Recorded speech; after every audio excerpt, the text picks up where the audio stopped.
जय श्री राम। तो आज आपके इस चिरवा गांव के जो सायंकालीन सत्संग है उसका अंतिम तिथि है, दिन है। तो हम प्रयास करेंगे जो प्रसंग शुरू किए थे सुंदरकांड की, यथाशक्ति उसको पूर्ति करने के लिए, पूर्ण करने के लिए। मैं प्रथम दिन में बताया था सुंदरकांड में मुख्य नायक श्री हनुमान जी हैं और उन्होंने राम की आज्ञा के अनुसार श्री सीता देवी के खोज में जा कर के किस प्रकार सफलता प्राप्त किए हैं, इसी का वर्णन है उसमें। तो कल हम लोग यहाँ तक चर्चा किए थे कि हनुमान जी सीता जी को मिल चुके हैं, मिलन हो चुका है, देख चुके हैं, भेंट कर चुके हैं और किस प्रकार सीता देवी की आरती, उनके व्यथा, उनके जो दुख की अवस्था रावण के द्वारा और रावण के स्टाफ राक्षसियों के द्वारा किस प्रकार उसको निर्यातना, देवी सीता ने किस प्रकार एक एक क्षण राम के वियोग दुख से जर्जरित हो रही हैं, तो उसकी वर्णना। और उसके बाद में सीता जी के शरीर में सुख शकुन दिखाई पड़ना और हनुमान जी के साथ उनका मिलन। हनुमान जी बहुत कुशलता से अपने बुद्धि से अपने इंट्रोडक्शन देते हैं सीता जी को। और सीता जी प्रथम तो कभी विश्वास नहीं कर सकती थी, क्योंकि वो जानती थी ये जितने राक्षस हैं सब इच्छा अनुसार रूप धारण करने वाले हैं, ये कोई रूप लेकर आ सकता है कुछ। लेकिन फिर भी हनुमान जी ने भगवान राम के नाम से शुरू किए मिलन। भगवान के नाम और उनके लीला के गुणगान करते करते माँ सीता के हृदय में विश्वास को उत्पन्न किए, फिर उनसे मिले। तो कुछ राम की चरित्र कथा सुन करके सीता जी को विश्वास हुआ। तो अंततः सीता जी ने बोले ठीक है मैं मानता हूँ, लेकिन पूर्ण मेरे विश्वास नहीं होता। आप अगर सच्ची में मेरे पति राम से आए हो, अगर जानते हो, तो मुझे भगवान राम के रूप के बारे में आइडिया दो, वो कैसे हैं। तब श्री हनुमान जी ने भगवान राम के इतने डिटेल एक्सप्लेनेशन दिए कि हमारे सोच से परे। उनके शरीर के हरेक अंग अवयव के नाप चुप सब कुछ बताए डिटेल। और सीता जी विवश हो गए विश्वास करने के लिए। हाँ, निश्चित रूप से। और केवल राम के नहीं, लक्ष्मण का भी रूप, रंग, चाली, चलन, उनके ऊंचाई, लंबाई, चौड़ाई, सब कुछ क्या क्या लक्षण के साथ वर्णन करने लगे। तो फिर भगवान राम ने जो अपने अंगुली दिए थे, अंगुली भी दिए, मुद्रिका दिए, सीता जी ने मुद्रिका को पहचान लिए और उसको हृदय में लगा के धारण किए। इसमें राम नाम अंकित हुआ था और इतने उनको तृप्ति महसूस हुआ, इतने उनको सुख महसूस हुआ, तो बहुत कृतार्थ है हनुमान के प्रति। और बारंबार प्रार्थना किए कि आप जा कर के प्रभु को बताना कि इतने दुख अवस्था में मैं हूँ, मुझे उद्धार करें, कब मेरा मुक्त करेंगे, इतना दिन बीत गया, कब करेंगे, अब मैं ज़्यादा और अपेक्षा नहीं कर पाऊँगी। दिन पर दिन जिस दुख और निर्यातना बढ़ रही है मेरे लिए असह्य है, और 2 महीना का लिमिट है मेरा, इसमें मुझे लगता नहीं कि 2 महीना में बच पाऊँ। अगर 1 आध महीना में झेल पाऊँगी, अगर राम फिर भी नहीं आए तो मेरे प्राण त्याग दूंगी, मैंने रह नहीं पाऊँगी। बारंबार सीता जी ने हनुमान जी को प्रार्थना करते थे, आप जा करके राम को यही मेरे निवेदन करना कि जल्दी से जल्दी मुझे मुक्त करें इस दशा से। तो इस प्रकार के विकलता को सुन करके हनुमान जी ने सीता जी को कहे, हे माँ, आप अगर इस प्रकार चाहते हैं तो अभी आप मेरे ऊपर बैठिए, मैं आपको मेरे पीठ पर बैठाकर अभी इसी क्षण ले जाऊंगा किष्किंधा, भगवान राम के पास ले जाऊंगा। बहुत कम समय लगा, डायरेक्ट फ्लाइट यहीं से डायरेक्ट अभी अशोक वाटिका से किष्किंधा तक ले जाएंगे आपको, माल्यवंत गिरी तक। सीता जी सुन करके थोड़ा प्रसन्न हुए, पर हंसने लगे क्योंकि उनको विश्वास नहीं हो रहा था। सीता जी ने बोले, आप बानर हो, बानर से लोग बात क्यों मुझे कर रहा है? आप एक बानर हो, मुझे कैसे लेकर जा सकता है? इतने दूर कैसे ले जा सकता है? ऐसे बात करते हो, ये कोई सपना की बात है क्या मुझे? तो हनुमान जी को लगा कि माँ सीता ने मुझे तुच्छ समझ रहे हैं, मुझे जानते नहीं मेरा प्रभाव क्या है। तो उनको विश्वास दिलाने के लिए सीता जी हंस करके उड़ा दिए, बोले क्या बात कर रहे हैं बच्चों के जैसा, तुम मुझे ले जाओगे बेटे, कैसे ले जा सकती है तो एक बानर हो। तो उनको विश्वास दिलाने के लिए हनुमान जी ने अपने विशाल रूप उनके सामने प्रकट किए, इतने विस्तार किए अपनों को, इतने बड़े हो गए। सीता जी को देखना बड़ा ऊपर से देख कर बोले, बाप रे बाप, ये तो लगता है साइज में हाथ बढ़ा करके किष्किंधा ले जाएगा मुझे उठा करके, इतने बड़े हो गए, इतने बृहद रूप धारण किए। तो सीता जी ने उनके रूप को देख करके फिर उनको परिचय पूछे और जाने उनके किस प्रकार कृपा से उनको शक्ति प्राप्त हुआ है। तब सीता जी ने बोले कि हाँ, मैं अभी विश्वास कर सकती हूँ कि आप सामर्थ्य है, मुझे ले जा सकते हैं, लेकिन फिर भी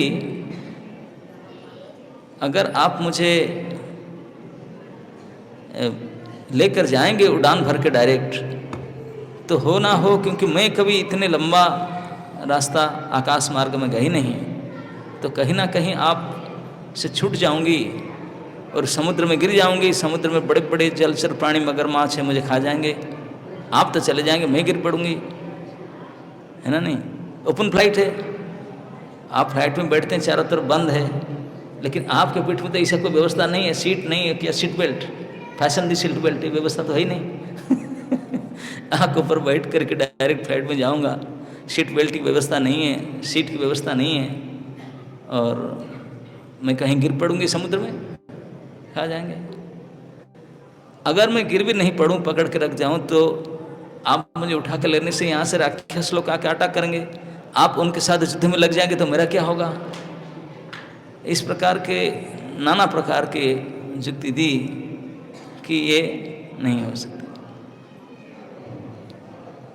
तो अंततः सीता जी बोले कि फिर भी ये तो कारण है, लेकिन मैं आपके साथ नहीं जाना चाहूँगी राम के पास।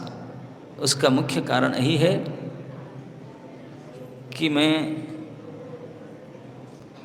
अन्य पुरुष के साथ स्पर्श करके उनको नहीं जाना चाहती। सीता जी ने कहा, अगर आप जो बोलोगे कि आप लंका कैसे आई, बोले तब मेरा विवशता थी, रावण में जो अपहरण करके लाई उससे मेरा विवशता थी, लेकिन मैं जानबूझ करके कोई पर पुरुष को स्पर्श करके मैं नहीं जाना चाहती, और मैं विवाहिता पतिव्रता स्त्री हूँ।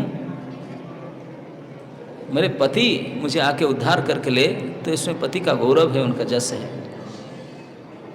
इसलिए क्षमा करें, मैं आपके साथ।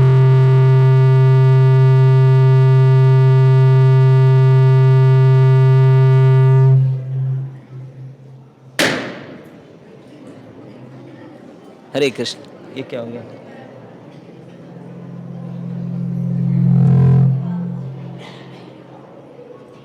हरे कृष्ण।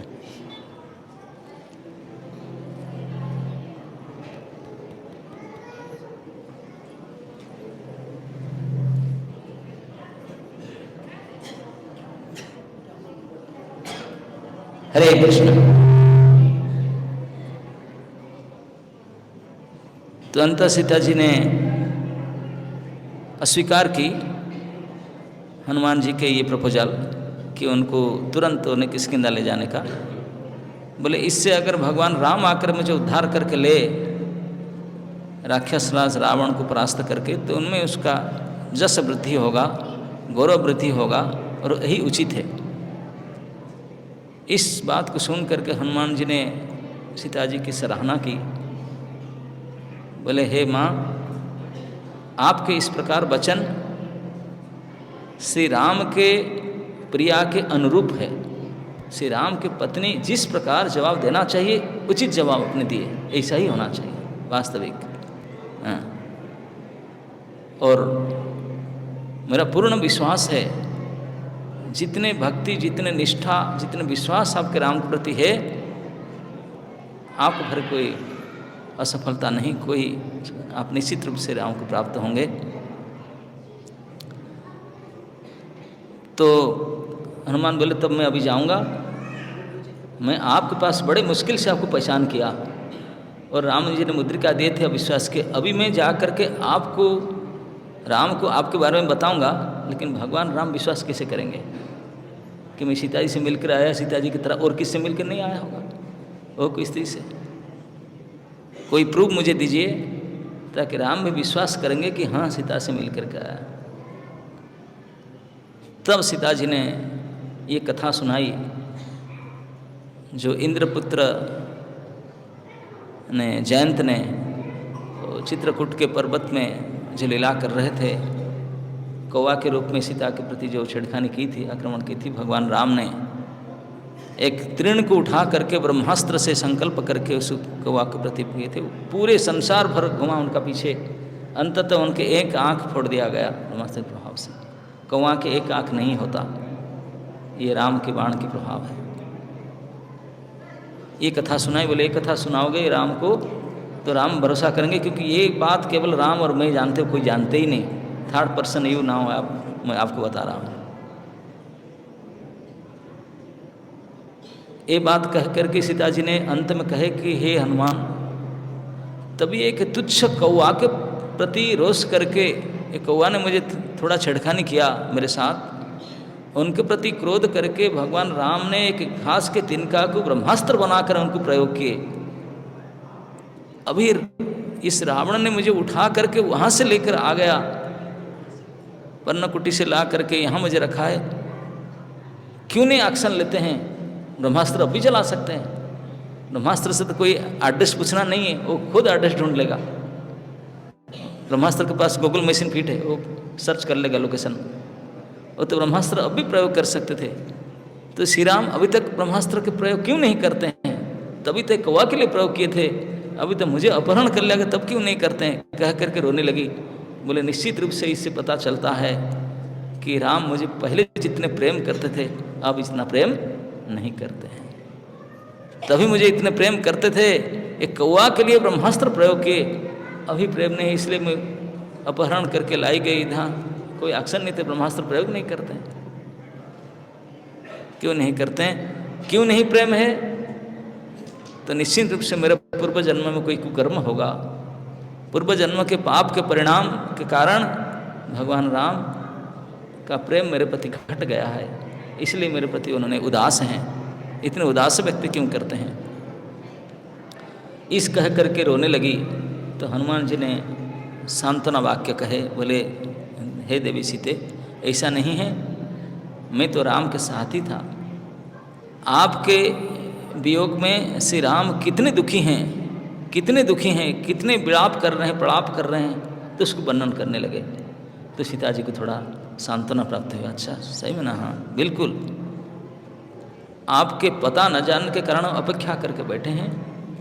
ऐसा नहीं कि आपके प्रति प्रेम नहीं, आपके को नहीं चाहते हैं, बहुत आपके प्रति उन्होंने प्रतिदिन रोते हैं, दुख व्यक्त करते हैं। क्या क्या उनका हृदय द्रवीभूत हो चुका है आपके वियोग में। तो ये बात सुनकर के सीता जी को बहुत आश्वस्त अनुभव हुई। तब सीता जी ने अपने वस्त्र आंचल खोल करके एक मणि निकाल करके हनुमान के हाथ में दी। बोले हनुमान, ये मणि मेरी पहचान है, मेरे प्रभु को देना। इस मणि को मेरे प्रभु देखेंगे तो उनको 3 जन के याद आएगा, 3 लोगों का।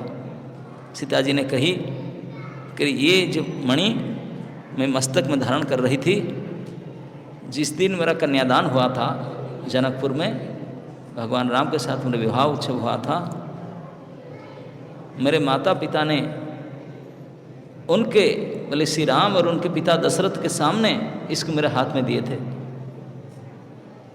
इसलिए ये मेरे विवाह संतक है। तो उसको प्रभु राम अच्छी तरह से जानते हैं, मैं इसको संभाल कर रखी थी। उसको देखाएंगे तो निश्चित उनकी याद हो जाएगा और उनको भी याद करेंगे, पिताश्री को भी याद करेंगे, माताश्री को भी याद करेंगे और समझ जाएंगे कि मेरा ही है। ये मेरा पहचान उनको देना। हनुमान को दिए। तो हनुमान ने प्रणाम किए, सीता जी की परिक्रमा करने के लिए गए। बोले माँ मुझे आशीर्वाद दीजिए, मैं जाऊँ। जैसे हनुमान ने प्रणाम करके परिक्रमा कर निकलने लगी, सीता जी ने फिर रोने लगी। बोले हनुमान एक दिन और रुक जाओ, 1 more day please, stay 1 more day please. क्यों ना कुछ मुझ और राम की कथा सुनाओ। अभी तक 10 महीना से जितने कष्ट, जितने व्यथा में झेल चुकी हूँ, प्रभु राम की कथा सुनने से मेरे सब कष्ट दूर हो रहा है। तो मुझे एक दिन और रह करके कुछ कथा और सुनाओ प्लीज, स्टे 1 more day। तो हनुमान जी ने राजी होते हैं, बोले ठीक है आपके जैसी इच्छा, एक दिन और रुक जाते हैं। और हनुमान जी रुकते हैं तो सीता जी बारंबार केवल यही विलाप करके कहती है कि प्रभु को बारंबार यही अनुरोध करना कि और लेट ना करे, और लेट ना करे, मैं धैर्य खो चुकी हूँ, मैं जी नहीं सकती हूँ, मैं मर जाऊँगी। विकल होकर बारंबार केवल यही प्रार्थना करती थी कि जितने जल्दी से जल्दी हो मुझे आ करके रक्षा करें।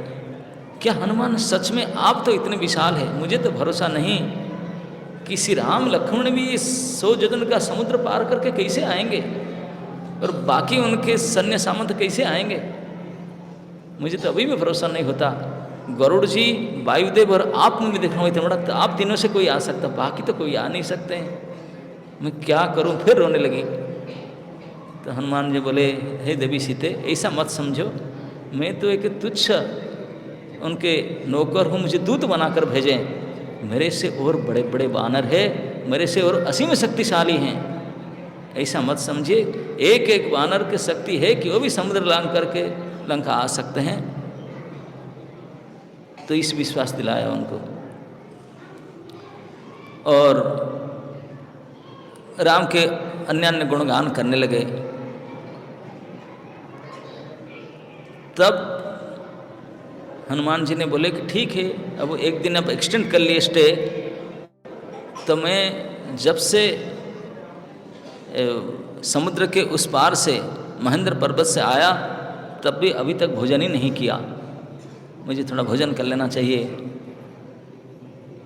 तो वानर लोग है, उनको तो कोई किसी की ज़रूरत नहीं है, वो तो फ्रेश खाते हैं, फ्रेश फ्रूट्स पेड़ से तोड़ करके। ना उनको प्लेट का ज़रूरत है, ना किचन का ज़रूरत है, ना कुकिंग का ज़रूरत है, ना गैस चूल्हा की ज़रूरत है। तो उन्होंने अशोक वाटिका तो था ही, और बहुत फल फूल के वृक्ष थे, भरे हुए थे। तो उन्होंने वहाँ भोजन करने के लिए चले गए। हनुमान जी का विचार ये था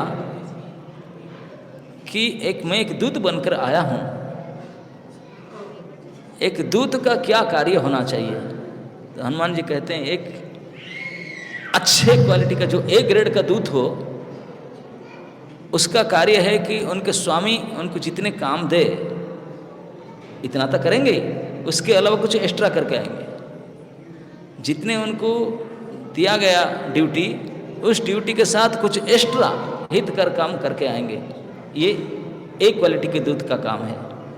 जो सेकंड ग्रेड का मध्यम कोटि के दूत होते हैं, उनको जितना दिया जाएगा इतना ही करेंगे, ज़्यादा नहीं करेंगे, कम नहीं। और थर्ड क्वालिटी के दूत का होता है, सामर्थ्य होते हुए भी जितना दिया उसको भी नहीं करेंगे। तो बोले मैं इस प्रकार का दूत नहीं हूँ। तो मैं जब आया हूँ इतने दूर, तो केवल आपके संवाद नहीं, क्योंकि आपको उद्धार करने के लिए श्री राम को रावण के साथ युद्ध करना पड़ेगा। तो रावण का शक्ति के आकलन करके दूत को उनको सूचना देना ये कर्तव्य है। तो मुझे रावण का शक्ति के अंदाज लगाना पड़ेगा, आकलन करना पड़ेगा। तो इसीलिए मुझे लंका नगर में दिन में जाना होगा, उसके राजसभा में जाना होगा, सब कुछ मुझे देखना पड़ेगा, कहाँ उसका घाटी, कितने सैनिक, क्या क्या है, वो कैसे देखूँगा, मुझे तो परमिशन नहीं मिलेगा जाने के लिए।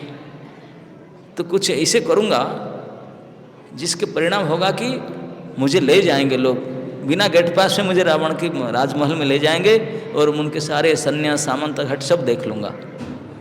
तो ऐसे तो परमिशन पूछने तो सैंक्शन होगा नहीं। तो इसलिए मैं ऐसे कुछ गड़बड़ काम करूँगा तो मुझे लेकर जाएंगे पकड़ करके। तो इसलिए जानबूझ करके ये अशोक वाटिका को तोड़ ताड़ करने लगे। खाए तो कुछ, बाकी ज़्यादा तोड़ने लगे। जो वाटिका के प्रहरी थे, जो सिक्योरिटी थे, देखभाल करने लगे, वो चिल्लाने के बोले साउंड हो रही है, क्या हो रहा है? तो देखे कि अद्भुत बानर आकर के इसको तोड़ फोड़ कर रहा है। तो बानर के साथ आकर के चिल्लाने, उसको रोकने लगे, उसको युद्ध करने रोकने लगे उनको। लेकिन ये प्रहरी हनुमान के सामने है क्या, मच्छर के बराबर तो नहीं है। उनको ऐसे ही आउट कर दिया। तो कुछ उसमें डर के मारे भाग करके, प्राण लेकर भागे, दौड़ कर जा करके रावण के पास पहुँचे, उनको इन्फॉर्मेशन दिए, हे राक्षसराज, एक अद्भुत प्राणी बानर जैसा दिखता है, बड़े बृहत काया है, आपके अशोक वाटिका को तहस नहस कर रहा है। और उन्होंने आकर के पहले सीता जी से मिला, सीता जी से कुछ वार्तालाप किया और फिर जाकर अशोक वाटिका को उजाड़ रहा है। रावण बोला तो सीता जी को पूछा नहीं, कौन है वो? बोला हम सीता जी से पूछे। सीता जी बोलते कि अनुभव मैं नहीं जानती वो कहाँ से कितने प्राणी आते हैं, कोई ऐसा आया मेरे पास आके, मैं क्या करूँ, आप भी तो मेरे पास आते हैं, ऐसे वो भी आया, मैं नहीं जानती वो कौन है। तो रावण ने बोला सीता जी को पता ना नहीं, और वो पूरे पेड़ पौधा सब उखाड़ रहा है, तोड़ रहा है। तो रावण ने गुस्सा करके, उन्होंने इन्फॉर्मेशन दिया कि साधारण बानर नहीं है, पहली बार लंका में इतने बड़े बानर किस प्रकार कर रहा है। तो उन्होंने फास्ट बैच में 80,000 सोल्जर भेजा, 80,000 राक्षसी सेना, बोला उसको मार डालो, जा वध कर दो उसको। 80,000 राक्षसी सेना आए एक बानर के साथ लड़ने के लिए। और आए, हनुमान जी खा पी कर तोड़ ताड़ कर बैठे थे, और आए, युद्ध शुरू हुआ। 80,000 सेनाओं के साथ हनुमान जी का मुकाबला हुआ। वो अकेले थे, वो 80,000 थे रखे सेना। फास्ट बैच फाइटिंग उनके साथ हुआ। ये वनडे मैच भी नहीं था, 1 आवर मैच भी नहीं था, और कम था उसमें। हनुमान जी की शक्ति है कि अपने इच्छा के अनुसार अपने शरीर को विस्तार कर सकते हैं, अपने इच्छा को जब चाहे जितने बड़े बना सकते हैं। तो उन्होंने यही एक पेड़ उखाड़े, विशाल पेड़ उखाड़ करके उनको उठा करके घुमा करके पीटे। इन बेचारे सोचे नहीं थे, ऐसे मारने लगे इस राक्षसों को। अधिकांश तो मर गए और जो बचे वो भाग गए। बोले हम सर्विस छोड़ के भाग गए, बोले वो ड्यूटी नहीं करेंगे, रिजाइन दे दिए। बोले हम आर्मी पन से निकल जाते, गांव चले जाते हैं, वो काम नहीं करेंगे, भाग गए, मर जाएंगे ऐसे। कुछ बच करके जा करके रावण को सूचना दिए कि इस प्रकार से अधिकांश मारे गए, बाकी जो भाग गए, हम आए आपको मैसेज देने के लिए। तो रावण ने देखा 80,000 सेना इतने शीघ्र ही मौत के घाट उतर के मर गए एक बानर के सामने। तो उन्होंने सोचा तो ये कोई भयंकर प्राणी है। तब उनका एक सेनापति था प्रहस्त, उनके पुत्र था जम्बुमाली, महान वीर था जम्बुमाली, उत्कट योद्धा था। तो उसको एक बड़े सेना का टुकड़ा दे करके भेजा, बोले जाओ अगर मार नहीं पाओगे उसको बांध कर ले आओ। तो जम्बुमाली ने बड़े सेना लेकर के आया। हनुमान जी ने गेट पर खड़े थे, वहीं पर उनके साथ लड़ाई हुआ। जम्बूमाली प्रख्यात योद्धा थे रावण की सेना में। उनने हनुमान जी के मुंह में बाण मारे, 5 बाण मारे, पूरे रक्त के लथपथ हो गया हनुमान के मुखारविंद। तो उनको क्रोध आया, वो बड़े वीर थे, तो भयानक युद्ध हुआ। युद्ध में कुछ क्षण के बाद में एक बहुत बड़े लोहे के खंभे उखाड़ करके हनुमान जी ने उसको जम्बूवाली के ऊपर प्रहार किया, जिससे उनका देहांत हो गया। उनके रथ, घोड़े और बाकी जो सैन्य थे उनको इसे रौंद दिया। अब खबर आकर पहुंचा कि जम्बूवाली भी आउट। तब हनुमान जी ने इस अशोक वाटिका में बताया था ना, सीताजी जना बैठे थे कि मंदिर के प्रांगण में, वो जो मंदिर था उसका नाम था चैत्र रथ भवन। वो राक्षसों के अधिष्ठात्री देव के मंदिर था। राक्षस लोग उन्हीं को अपना आराध्य देव करके पूछते थे। चैत्र भवन में 1000 खम्भे वाले वो मंदिर था, 1000 स्तंभ था। तो उसको जाकर तोड़ने लगे, इस मंदिर को तोड़ डाले, पूरा 1000 खंभा तोड़ डाले। तो रावण जब सुना कि जम्बूमाली भी मृत्यु को प्राप्त हुआ, क्रोध में फड़फड़ाने लगा, महाक्रोधित हुआ होकर के उनके मुख्य मंत्री थे, उनके 7 बलशाली पुत्र थे, उन 7 पुत्रों को 7 टुकड़ा सेना के साथ भेजा, 7 ग्रुप्स एट ए टाइम, बोले जाओ लड़ाई करो। तो 7 महाबली वीर अपने अपने सेनाओं के साथ रथ रथी लेकर के पहुँचे। हनुमान जी हमेशा मेन गेट पर खड़े रहते थे, गेट पर तोड़ ताड़ करके। तो वहीं पे उनके साथ युद्ध हुआ। युद्ध में हनुमान जी कभी ग्राउंड में युद्ध करते थे, कभी आकाश में उड़ जाते थे, ऊपर से युद्ध करते थे, कभी नॉर्मल पोजीशन में रहते थे, कभी अबनॉर्मल फिगर में हो जाते थे। जिस प्रकार जो आवश्यकता पड़ा था, इस प्रकार रूप लेकर के उन युद्ध कर रहे थे।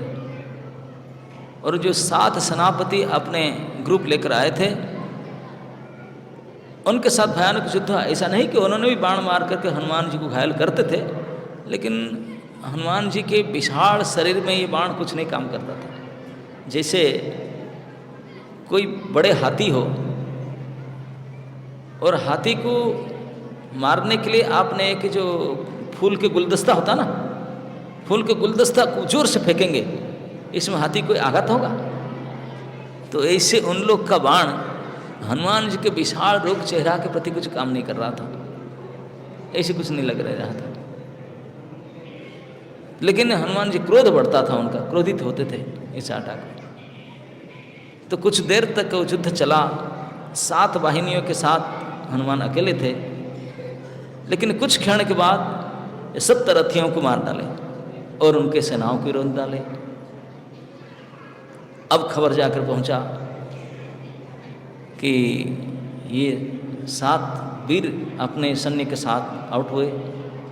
रावण तो बोला कि ये तो कोई असाधारण प्राणी है, ये कोई बानर नहीं, ये क्या सीप का नंदी आ गया क्या? मैं एक समय में नंदी को तिरस्कार किया था, वही बदला लेने के लिए तो नहीं आ गया। और कौन आया, कौन सा देवता के रूप लेकर आया? रावण ने सोच रहा था क्या करेगा। तब उनके 5 मुख्य सेनापति की भेजा, विरूपाक्ष, सुपाक्ष, दुर्धर, ऐसे करके 5 मुख्य सेनापति अपने अपने सेना लेकर के आए। 7 ग्रुप थे, 5 आए। रावण का भरोसा था कि ये शायद सफल काम हो जाएंगे। बोलेंगे इतने लड़ाई किया, हनुमान जी तो थक गए होंगे, और थके हुए वीर के साथ ये फ्रेश जाएंगे, उनको जरूर उनको परास्त करेंगे। तो 5 सेनापति अपने ग्रुप के साथ आए और आ करके गेट में पहुंचते ही चारों ओर से बाण की वर्षा किए हनुमान जी के ऊपर, चारों तरफ से घेर करके बाण वर्षा किए। ऐसे बाण वर्षा किए कि चारों तरफ दिखाई नहीं पड़ रहा था, इतने बौछार किए बाण के। लेकिन फिर भी हनुमान जी ने इस बाण से ऊपर उठ के, धुआं धुआं दिखता था, ऊपर उठ गए आकाश में। आकाश में उठ करके अपने को विशाल रूप धारण करके, विस्तार करके, गति बढ़ा करके नीचे आए सबसे पहले दुर्धर जो सेनापति था, बड़े युद्ध से युद्ध कर रहा था, गति बढ़ा करके उनके रथ के ऊपर आके गिरे तो उनके रथ, घोड़े ये सब आउट हो गए, मर गए, और वो सेनापति दुर्धर भी मर गया। उसको देख करके उनके साथी जो दो सेनापति थे, सुपाख्य विरूपाख्य, बोले कि वो आकाश मार्ग से युद्ध कर रहा है, तो उन्होंने वायु में अपने आप को उछल करके उनके साथ युद्ध करने के लिए लगे। वो जब ऊपर उछल के गए, हनुमान जी नीचे उतर आए। उतर आकर के जो चैत्र रथ भवन था, मंदिर था, उस भवन का एक बहुत बड़े खंबा उखाड़ करके उसमें मारने लगे। सुपाख्य विरूपाख्य को मार डाले। तो जब बाकी दो सेनापति बाकी थे, 3 सेनापति आउट हुए, तो उन दोनों ने देखे कि हमारे 3 साथी आउट हो चुके हैं, तो उन्होंने अपने भाल और बाण अस्त्र शस्त्र लेके हनुमान को प्रहार करने लगे। तो उनको भी हनुमान ने अपने बड़ विक्रम से उनको परास्त किए।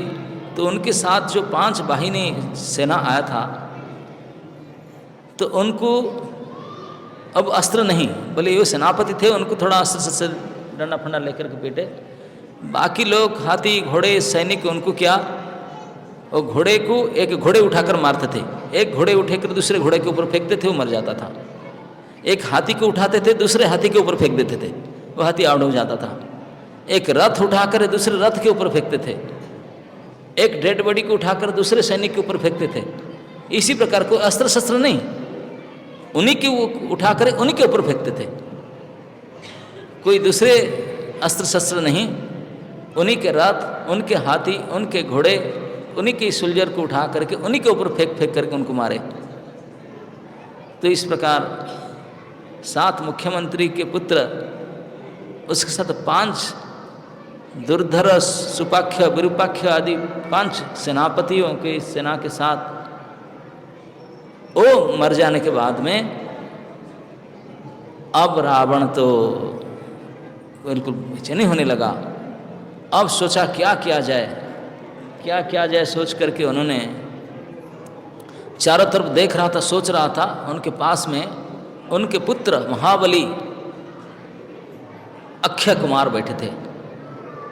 अक्षय कुमार रावण का एक बेटा है, जो किशोर अवस्था में था, लेकिन भारी बलवान था, बड़े प्रसिद्ध था, और हमेशा लड़ाई करने के लिए उत्साहित रहता था। उसको उत्साह को देख करके रावण उनके ऊपर देखा भरोसा करके, तो पिताजी के इशारा को समझ गया। अक्षय कुमार समझ करके बोला, मुझे आज्ञा कीजिए, मैं अभी जा रहा हूँ। तो रावण ने उनको आज्ञा किए। तो अक्षय कुमार अपने सेनाओं को लेकर के अशोक वाटिका चले।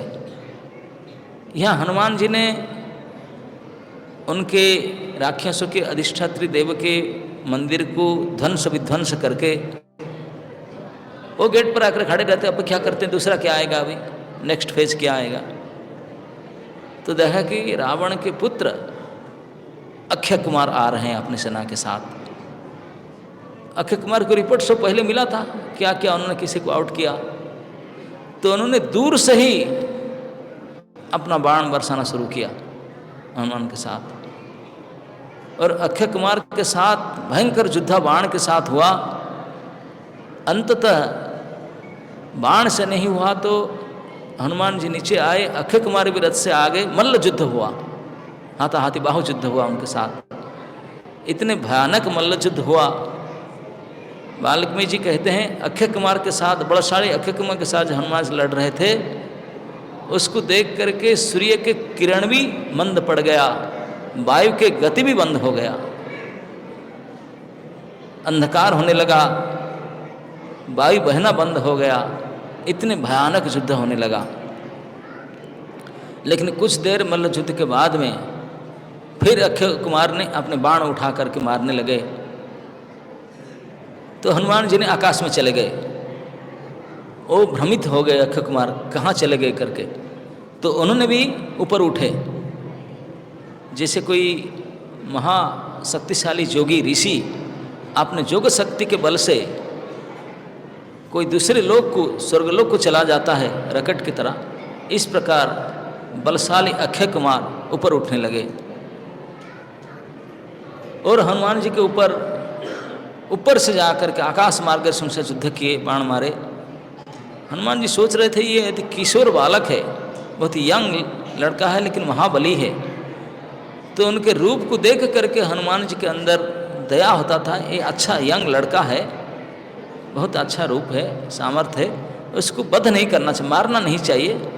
लेकिन सराहना करते थे उनके युद्ध कौशल का, उनके साहस का, बड़े प्रशंसा कर रहे थे और यही चाहते थे कि इतने यंग एज में कितने बली है वो। लेकिन ऐसा विचार करते थे उसको मारो न मारो, एक बाण आकर के हनुमान जी के छाती में लगा। तो हनुमान जी सोचने लगे ये अगर मैं उनके ऊपर थोड़ा नरम देखूं, सोचूं कि अच्छा लड़का है, मारूं न मारूं, तो पराक्रम वृद्धि होता रहता है। जलती हुई फैलती हुई आग को तुरंत बुझा देना चाहिए, अगर उसको बढ़ते देना चाहिए तब तो फिर सर्वनाश करेगा। ऐसा सोच करके बोले ना, और उसको सहन नहीं करना चाहिए, उसको वध कर देना ही उचित है, बुझा देना ही चाहिए। तो उन्होंने जो अक्षय कुमार ने ऊपर में उछल करके वायु गति से आकाश मार्ग में जा रहे थे, हनुमान जी ने तेजी से तुरंत नीचे आए, आ करके उनके पैर को पकड़ लिए, उनको पैर को पकड़ करके घुमाने लगे। सहस्त्र बार, 1000 बार ऊपर से घुमाए, घुमा करके धरती पर पटक दिए। तो उनका शरीर का हर टुकड़ा खंड खंड हो गया, रक्त वमन करते हुए प्राण छूट गया उनका। शरीर के सारे छिन्न छित्र कर दिए, इतने जोर से घुमा कर पीटे उनको। और उनके जो सैन्य थे वही स्टाइल है, एक सैन्य को उठा के दूसरे सैन्य के ऊपर फेंके, एक हाथी को दूसरे हाथी के ऊपर, एक घोड़े को दूसरे घोड़े के ऊपर, एक रथ को दूसरे रथ के ऊपर, इसी प्रकार से वही सेम स्टाइल से उनको भी आउट किए। अब अक्षय कुमार के निहत होने का संवाद जब रावण के पास पहुंचा, रावण हतोत्साह हो गया। मुझे लगता है कि मेरा कोई महादुर्भाग्य आ गया, क्या करूं, मैं जाऊं, कौन है इतने पराक्रमी, ये कोई अद्भुत प्राणी कोई आ गया, इतने वीर कैसे हो सकता है जो अक्षय कुमार को आउट हो गए इतने से हो करके। तब रावण सोच में पड़ा था। इतने में उनसे सबसे साहसी बलशाली महापराक्रमी पुत्र इंद्रजीत आया सामने। बोले पिताजी काहे को सोच रहे हैं? मैं क्या सोचूं, एक अद्भुत वानर आकर के इतने भारी विपत्ति किया आज के दिन। तो इंद्रजीत जी बोले मुझे आज्ञा कीजिए। तो इंद्रजीत के ऊपर रावण का पूरा भरोसा था, क्योंकि इंद्रजीत ने अकेले समुच्चय देवताओं को जीत लिया था। इंद्र तक समुच्चय अकेले जीता था, और उन्होंने अपने तप के प्रभाव से ब्रह्मा जी को प्रसन्न करके ब्रह्मा जी से अनेक दिव्यास्त्र प्राप्त किया था। और दिव्यास्त्र था उनके पास में, अनेक सिद्धि था उनके पास में। तो रावण का पूर्ण भरोसा था, दिव्यास्त्र के बल से, सिद्धि के बल से, अपने माया के बल से उनको बोला कि मारना नहीं, उसको अरेस्ट करके ले आना, हमें देखना चाहते हैं कौन है वो, इतने बलशाली महापराक्रमी कौन है वानर, हम देखना चाहते, पकड़ के लाओ। तो इंद्रजीत अपने घोड़े के साथ, जो विशेष वायु वेग में चलने वाले अपने रथ के साथ आए, और आकर के हनुमान के साथ बहुत पराक्रम से युद्ध किए। हनुमान जी देखे कि ये असाधारण योद्धा है, साधारण नहीं है। लेकिन हनुमान जी कोई साधारण तो थे नहीं, उनके प्रति कितने भी मार से कोई युद्ध करे उनके सामना करते थे। तो देखे कि असाधारण बाण प्रयोग कर में सिद्धहस्त है, तो हनुमान जी आकाश मार्ग में फिर बढ़ गए, ऊपर उठ गए। ऊपर उठे तो इंद्रजीत देखे कि हनुमान जी को परास्त करना संभव नहीं है, उनको जीता नहीं जा सकता, असंभव है, इस प्रकार के वीर को हम जीत नहीं सकते। तो उन्होंने सोचे उनके साथ लड़ाई करके फायदा नहीं, तो ब्रह्मास्त्र को प्रयोग किए। एक ब्रह्मास्त्र है जिसके द्वारा शत्रु बंधन में प्राप्त हो जाता है, वो ब्रह्मास्त्र बंधन करता है, आपको हाथ पैर को बांध करके निर्बल करके गिरा देगा। तो इस अस्त्र को प्रयोग किए हनुमान जी के प्रति। तो दिव्यास्त्र था, ब्रह्मा जी के स्वयं अपनी अस्त्र था। तो इस अस्त्र को प्रभाव से हनुमान जी बंध गए और तुरंत अचेत होकर के ऊपर से गिरे, नीचे पड़े। यद्यपि हनुमान जी को पता था कि ब्रह्मा जी ने स्वयं उनको वरदान देने के लिए आए थे और वरदान दिए थे कि बेटा इवन मेरा भी अस्त्र तुझे कोई प्रयोग करे, कुछ क्षण के बाद ही वो भी प्रभावहीन हो जाएगा, लेकिन कुछ समय काम करेगा। लेकिन एक नियम और है, ब्रह्मास्त्र जैसे महान दिव्यास्त्र को कोई अपमान असम्मान करे, वो तुरंत अपना प्रभाव छोड़ देंगे, काम नहीं करेंगे। जैसे ये ब्रह्मास्त्र के सम्मोहन अस्त्र मोहित कर दिए हनुमान को, सम्मोहन अस्त्र मारे, लेकिन अगर कोई जा कर के दूसरे को रस्सी फंसी से उनको बांधेगा तो ब्रह्मास्त्र बोलेगा मैं बांधूँ, आप लाकर बांध रहे हैं, तो छूट जाएंगे, वो प्रभावहीन हो जाएंगे। तो जैसे हनुमान जी अचेत होकर के आकाश से नीचे गिरे, ये ब्रह्म सम्मोहन अस्त्र से प्रभावित होकर के इंद्रजीत के बाण से, कुछ राक्षस इतने क्रोधित थे क्योंकि उनके पड़ोसी, उनके भाई, उनके मित्र को कईयों को मार चुका है, हजारों को हनुमान मार चुका है, इतने क्रोधित थे, बदला लेने के चूर से थे। जैसे हनुमान नीचे गिरे, जा करके अपने अपने रस्सी चैन निकाल कर उसको अरेस्ट किए। हनुमान जी अचेत होकर पड़े थे, अचेत अवस्था में कस करके बांधने लगे। जैसे दूसरी रस्सी से हनुमान को बांधने लगे, जो ब्रह्म सम्मोहन अस्त्र वो अपमानित महसूस करके वो छोड़ दिया। बोला जब वो अपने बल दिखा रहे, मैं क्या करूं, मैं तो ऑलरेडी बांध के रखा था। तो ब्रह्मास्त्र प्रभावहीन हो गया उनके कारण। तो इंद्रजीत देखे, बोले मैं क्या करूं, ये मूर्ख राक्षस ने ऐसा किए, ये ब्रह्मास्त्र प्रभावहीन हो गया। और ब्रह्मास्त्र एक शत्रु के प्रति 2 बार नहीं प्रयोग किया जा सकता, दोबारा नहीं चला जा सकता, अब तो बेकार हो गया। इंद्रजीत समझ गए कि हनुमान जी ब्रह्मास्त्र से प्रभावहीन हो चुके हैं, छूट चुके हैं, और ये रस्सी क्या बांधेगा उनको, रस्सी से उनको क्या बांधेंगे। बोले मूर्ख, ये राक्षस लोग उन्हें रस्सी से बांधते हैं, लेकिन बोले क्या उपाय है।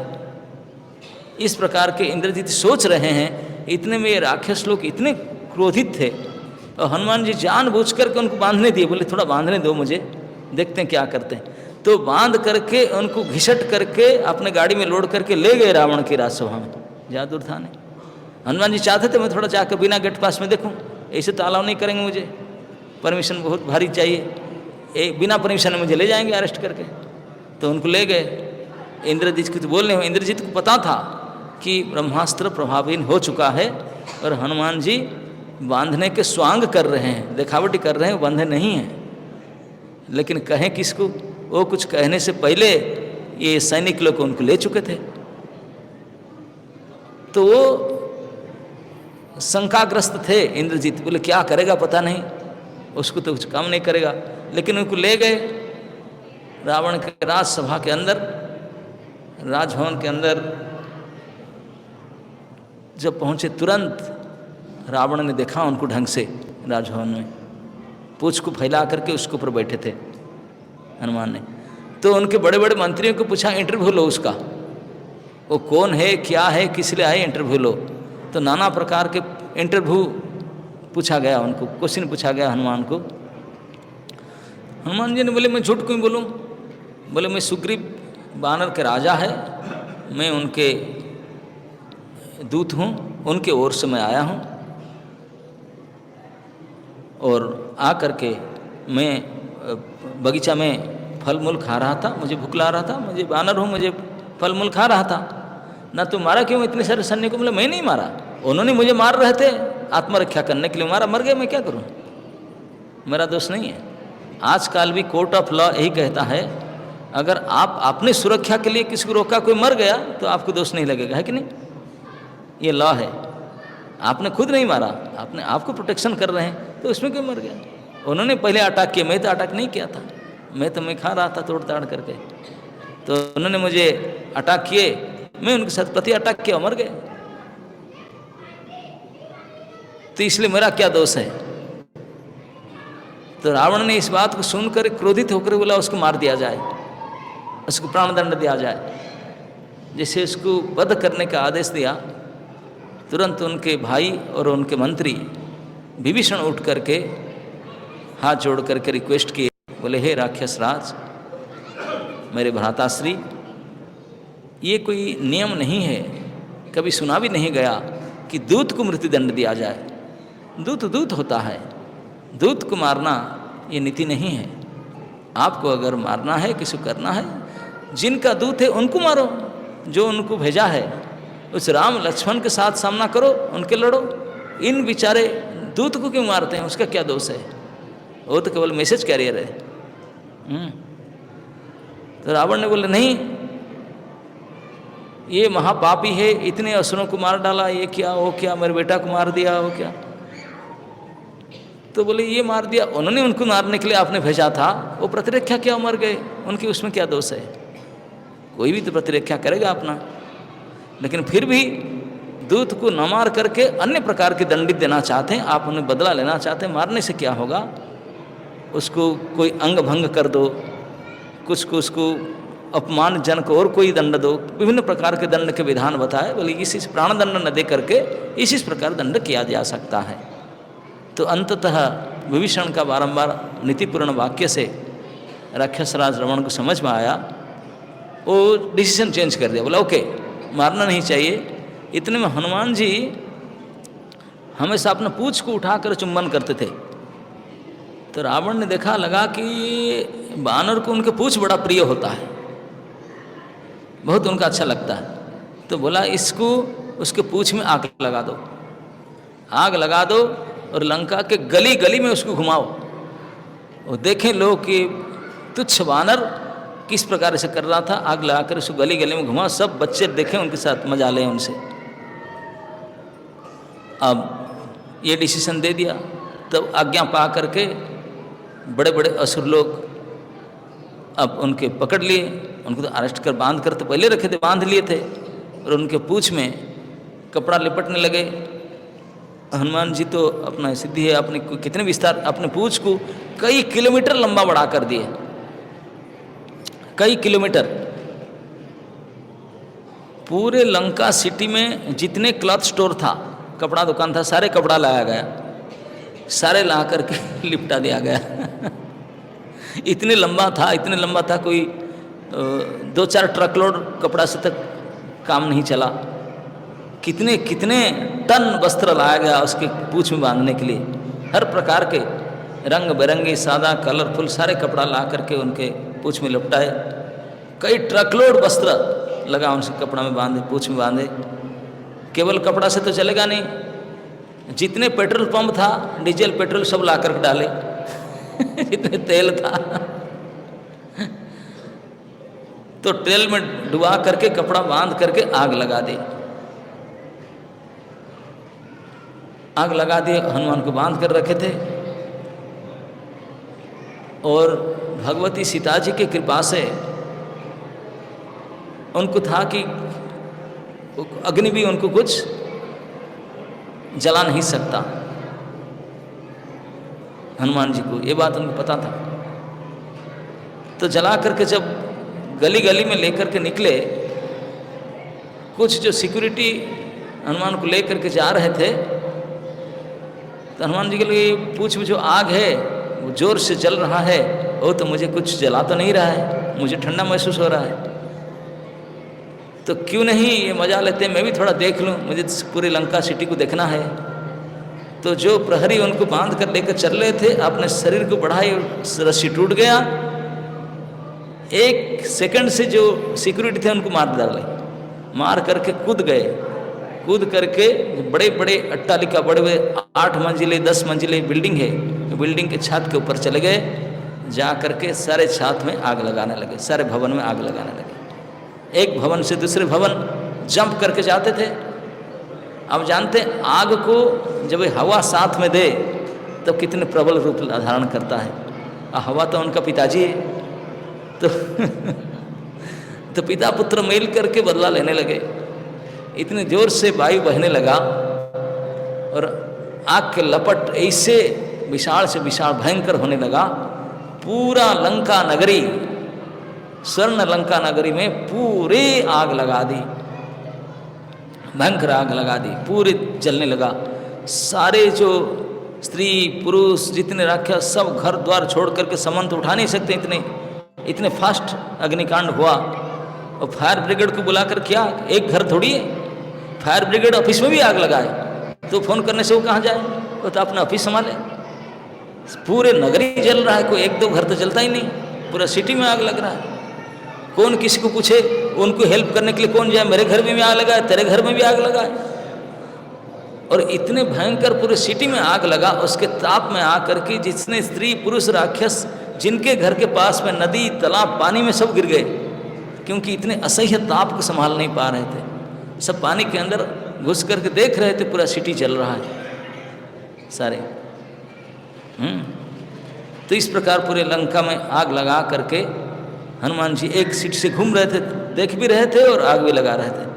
अंततः उनको लगा मैं पूरी लंकापुरी में आग लगा दिया। इतने तेजी से हवा बह रहा है कि एक से दूसरे तक लपट जा रहा है, पूरे पहाड़ चोटी जंगल सिटी जल रहा है। तो उनको हठात याद आया, हो ना हो सीता जी भी आग के लपट में नहीं आ गए होंगे, उनको भी तो अग्नि में जल गई होगी।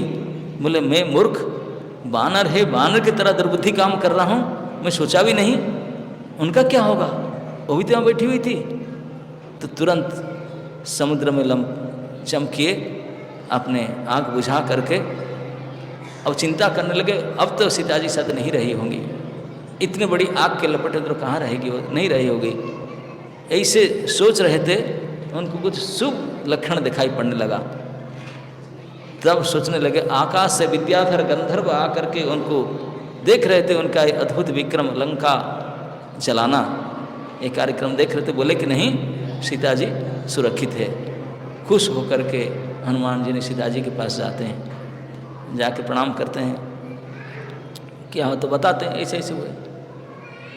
सीता जी बोले ऐसा क्यों किया, आपने लंका को आग क्यों जला दिया। हनुमान जी बोलते मैं कहाँ जलाया, मेरे पास क्या था, मेरे पास माचिस था, ना कपड़ा था, ना तेल था, कुछ भी नहीं था मेरे पास, मैं कुछ लेकर भी नहीं आया था, मैं कहाँ जलाया, सभी उन्हीं का ही है। रावण ने आयन किया, ऑर्डर पास किया, रॉयल ऑर्डर, और उन्हीं के सैन्य ने इतने सारे कपड़ा लाए, पेट्रोल डीजल उन्होंने लाए, माचिस उन्होंने लाए, उन्होंने सब कुछ किया, मुझे बांध करके गली गली में घुमा रहे थे। अब आग लगा, मैं थोड़ा जंप किया तो आग पकड़ लिया, मैं क्या करूं निर्दोष हूं। तो इस प्रकार से पूरे लंका नगरी को जला करके रावण से लेकर के सारे सेना को हतोत्साह हो गए। इतने बड़ी बड़ी कई हजारों सेना नायक और रावण के 2 पुत्र तक मारे गए, जम्बुमाली अक्षय कुमार तक मार करके पूरे सिटी में आग लगा करके उस सारे चप्पे चप्पे लंका के फोटोग्राफी ले लिए, सब ले लिए, आकलन कर लिए कैसा सिटी, कहाँ गेट है, कितने शक्ति है, क्या है, लगा करके तब वापस जाने के लिए आते हैं। सीता जी को आकर पहुँच करके फिर फाइनल उनसे बोले कि अभी इतना मैं कर चुका हूँ, अब मुझे जितना एक दूत को करना चाहिए, अच्छे कोटि के दूत को, कि प्रभु की दी हुई कर्म से कुछ अधिक करके जाए उनके हित के लिए, मैं अभी कर चुका हूँ, अब मुझे आज्ञा दीजिए मैं जाऊँ, इतने लेट हो चुका है। तो सीता जी ने बहुत उनको आशीर्वाद करके उनको आज्ञा देते हैं और बारंबार यही कहते हैं कि प्रभु को मेरे बारे से विशेष अनुरोध करना कि ये दुख मैं सहन नहीं कर सकता हूँ, जितने शीघ्र अगर मुझे मुक्त करने की व्यवस्था ना करे, इस कष्ट को मैं झेल नहीं सकती हूँ, मेरा प्राण छूट जाएगा, मैं मर जाऊँगी, बहुत शीघ्र ही मुझे उपाय करे। और किसी भी प्रकार से श्री राम स्वयं आकर के मुझे उद्धार करे, इसमें उनके जस वृद्धि होगा और मैं ही आशा करता हूँ। तो इस प्रकार के संवाद दे करके हनुमान उनको आशीर्वाद ले करके उनको प्रणाम करके परिक्रमा करके, और पास में एक पर्वत थे, पर्वत के ऊपर टेकअप लेने के लिए गए। टेकअप लेने के लिए एयरपोर्ट चाहिए ना, अपने रनवे चाहिए, टेकअप लेने के लिए गए। जाके इस पर्वत में खड़े हो करके अपने इनपुट ले करके प्रणाम करके जब जंप टेकअप करने के लिए रेडी हुए, ये विशाल पर्वत वो भी जमीन में धंस गया। और वहाँ से हनुमान ने सीधा लंप प्रदान करके सीधा जाके पहुँचे वो जहाँ सारे वानर लोग महेंद्रगिरी के पास समुद्र के उस तरफ बैठे थे, वहाँ पहुँचे। पहुँच करके इतने जोर से आवाज़ किए, जो लोग बैठे थे जाम्बवान अंगद आदि सब, वो समझ गए कि इनसे आवाज़ से पता चलता है कि हनुमान जी सफल होकर आए हैं। ये कोई हताशा का निराशा का आवाज़ नहीं है, ये तो उत्फुल्लता का उइन उइन की आवाज़ है, जीत कर आए हैं जरूर। सब खुश होकर के दौड़े, दौड़ कर जाकर कोई गले मिला, कोई हाथ मिलाया, कोई प्रणाम किया। कैसे हनुमान जी से छोटे बड़े रूप में सारे वानर सेना सब मिले, सभी घेर करके पूछे बताओ बताओ क्या हुआ, कैसे हुआ। ये तो नेचुरल है, सब पूछेंगे पहली बार। तो हनुमान जी ने सारे बताए क्या क्या हुआ। सब इतने खुश हो गए, इतने खुश हो गए, इतनी सफलता के मारे क्या करेंगे। कुछ बोले कि अभी चलो, अब तो पता चला अभी वापस क्यों जाएंगे, चलो रावण के साथ फाइट करें, सीता को लेकर चलते हैं। कोई बोले मैं चलता हूँ, कोई बोले ना हम सब मिलकर चलते हैं। कई अलग अलग प्रकार सजेशन देने लगे। तो अंततः श्री जाम्बवान ने बोले देखो हमको जितने आज्ञा था हम इतने किए, सीता को खोज करके और आइडिया लेकर के बताना था। भगवान राम ने स्वयं प्रतिज्ञा की सुग्रीव के सामने, वानर राज सुग्रीव के सामने, उनको केवल सीता जी के खोज करके बताया जाए, वो स्वयं जा करके बद्ध करके राक्षस को, शत्रु को बद्ध करके सीता को रक्षा करेंगे। ये भगवान के काम है, हम उनके काम में हाथ नहीं देना चाहिए, हम उनको ये मैसेज दे देना चाहिए। सब मान गए हैं, बाकायदा भगवान राम के काम है ये, हमारा काम जो आप करेंगे उनका काम वो करेंगे। तब चलिए सब किष्किंधा चलते हैं वापस, अब तो सफलता मिल गई, हम तो चलते हैं। खुश होकर के चले। किष्किंधा जाते समय रास्ता में एक बहुत बड़े गार्डन आता है, मधुबन पार्क आता है, और राजा सुग्रीव, वानरराज सुग्रीव का अंडर में ब्रह्मा जी ने ये गार्डन दिए थे ऋक्षराज को, तो उनको मिला था। तो ये बहुत सुंदर गार्डन में कई सुंदर फल फूल सब मधु छता भरा हुआ था। उसके जो इंचार्ज था बड़े बानर था, उनका नाम दधिमुख बानर था। तो उस गार्डन में घुस करके सारे बानर इतने खुश थे, मधु पीने लगे, फल खाने लगे, तोड़ ताड़ करने लगे। जो गार्डन के इंचार्ज था, सिक्योरिटी इंचार्ज दधिमुख जाकर गाली गुलज किया, किसको मारपीट किया, तो उनके साथ मारपीट करने लगे। दंगा हो गया। घर जाने समय यहाँ मारपीट झगड़ा, बानर है, अपना स्वभाव है झगड़ा करना। झगड़ा के अंततः झगड़ा झाटी करे कुछ करके वो जाकर रिपोर्ट किया सुग्रीव को, ऐसे ऐसे तुम्हारा प्रिंस अंगद और पार्टी आ करके ऐसे ऐसे कर रहे हैं। ये खबर सुन करके सुग्रीव बोले तो अंगद आ चुका है ना, अगर आया है आ करके सारे मधुबन गार्डन को उजड़ चुका है। तो सुग्रीव समझ गए इस प्रकार के वानर का जो कार्यक्रम ये उनके खुशी के मारे इस प्रकार करते हैं, ज़्यादा खुश हो जाते हैं, इस प्रकार उत्पटांग काम करते हैं। तो निश्चित रूप से खुशी है, मतलब उनके सफलता प्राप्त हुआ। नहीं तो उनको पता है 1 महीना के अंदर जब सफल होकर नहीं आते मृत्यु में उनको मार डालता, तो मतलब वो सफल होकर आए हैं। तो भगवान राम को शुभ संवाद दिए कि ये सफल संवाद मिल रहा है कि ये जो बगीचा को उजाड़ रहे हैं, इससे प्रमाण है कि वो सुखी है और सफल होकर आए हैं। तो तुरंत दधिमुख को वापस भेजा सुग्रीव ने, बोले जा करके मेरा ऑर्डर सुनाओ अंगद को कि यथाशीघ्र मुझे आकर के मिले अपने पार्टी के साथ। तो दधिमुख वानर जा करके अंगद को अपने राजाज्ञा सुनाता है। तो उन्होंने सारे स्टाफ के साथ नाच कूद करके आते हैं किष्किंधा, आकर के सुग्रीव से मिलते हैं, प्रणाम करते हैं। सुग्रीव फिर भगवान राम लक्ष्मण को बुलाते हैं। तो उनके सामने बार बार पूछा जाता है, जितने सब वानर लोग को सुने थे हनुमान से वही बता दिए, लेकिन भगवान राम बोले मुझे डिटेल बताइए, सीता जी की खबर क्या है, कैसे मिला, मेरे वियोग से उनका मनोदशा कैसा है, उनका दिन कैसे बीतता है, कैसे रहती है, क्या बोलती है, क्या सोचती है, मुझे सुनाइए सब। तब ये बात डिटेल तो कोई नहीं जानते।